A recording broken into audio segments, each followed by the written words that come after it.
everybody, welcome back to my channel. In today's video I will be making a polymer clay stained glass pendant. I was inspired by this image, so I hope you enjoy. So for this project I decided to make some canes. Now these are fairly simple compared to the other ones I made. Here are some other ones I've made. I'm not very good at it, but you know, practice makes perfect, I guess. So for this one it's fairly simple. I just rolled out a sheet of black polymer clay, and then I took some translucent clay like mixed with some color, and then I just wrapped the sheet of black clay around it because it's supposed to imitate like the lead or whatever the material is that you outline the stained glass with.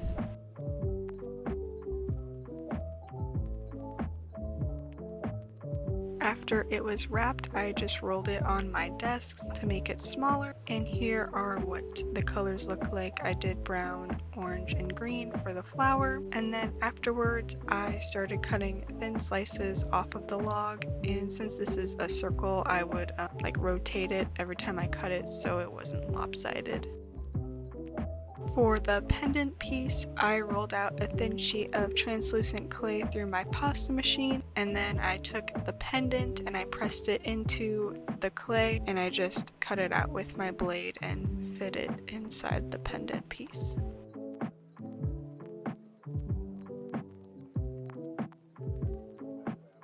Next I took some purple chalk pastels and I scraped it off, and then I used a large fluffy brush and I shaded around the inside of the pendant.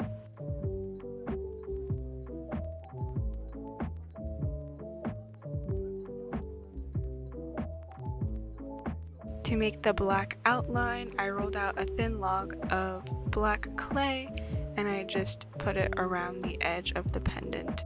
If you end up doing this, I would recommend doing a thin outline of TLS on top of the chalk pastels so that when you stick the clay on it actually sticks, because sometimes clay does not stick to chalk pastels very good.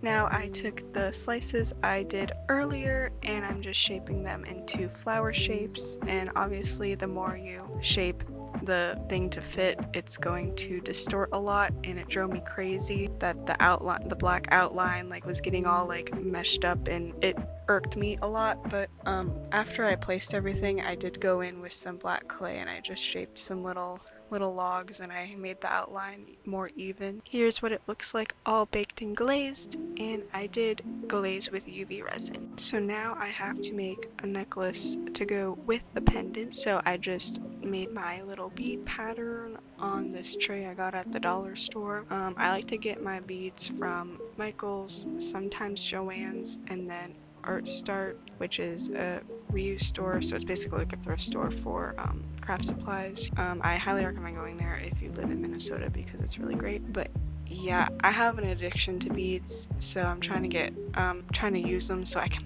buy more. But yeah, this is the pattern I decided to do and it looks great. I tend to make my necklaces more on the maximalist side, if that makes any sense, and I like them that way, and yes, I do wear them. I'm just taking a head pin and I'm putting on a seed bead, and then I'm putting on the flower,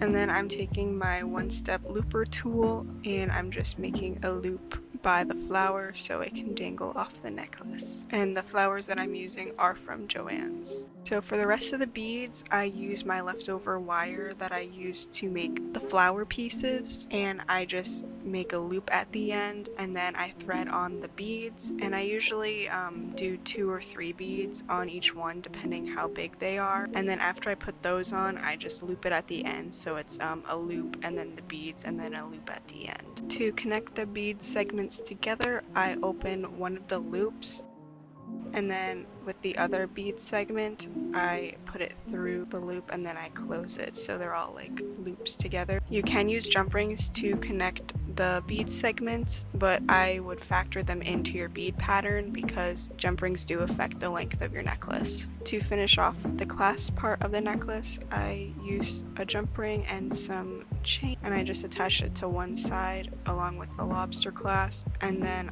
on the other side of the necklace I just put a jump ring so the lobster clasp and it can connect. After that, I started attaching on some flowers and some leaves, and I usually just do this at the joint connection of each of the bead segments. For the leaves, I do use jump rings. For the flower part, I just open up the loop and I just hook it on and then close it. Finally, we can attach the pendant to the necklace, and I just used a jump ring for this, and I looped it through the pendant hole, and then I put it through the loop of one of the bead segments. I probably wouldn't do this. I would just put it on there, like not connecting it to the segment, because it doesn't lay flat and it drove me crazy trying to take pictures of it. So I did fix it and it looks great now.